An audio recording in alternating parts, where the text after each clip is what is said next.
দর্শক, লন্ডন থেকে ভিডিও বার্তায় দেশবাসীকে ঈদের শুভেচ্ছা জানিয়েছেন বিএনপির ভারপ্রাপ্ত চেয়ারম্যান তারেক রহমান। বলেন, যে কোনো মূল্যে পলাতক স্বৈরাচার আর তাদের দোসরদের বিচারের মুখোমুখি করার মাধ্যমে দেশে আইন ও ন্যায়ের শাসন প্রতিষ্ঠা করা হবে এবার ঈদের অঙ্গীকার। বাংলাদেশ সহ বিশ্বের মুসলিম উম্মার সুখ, শান্তি, অগ্রগতি ও সমৃদ্ধির জন্য দোয়া কামনা করেন তিনি।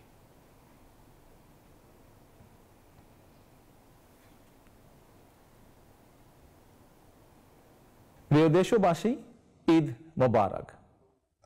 ত্যাগ, তাকওয়া আর সংযমের শিক্ষা গ্রহণের মধ্য দিয়ে মাসব্যাপী সিয়াম সাধনার পর ব্যক্তি, পরিবার, সমাজ এবং রাষ্ট্রীয় জীবনকে সুন্দর ও পরিশুদ্ধ করার পাশাপাশি মুসলিম উম্মার বিশ্বজনীন ঐক্য, সংহতি, সহমর্মিতা এবং অনাবিল আনন্দের বার্তা নিয়ে এলো পবিত্র ঈদ উল ফিতর।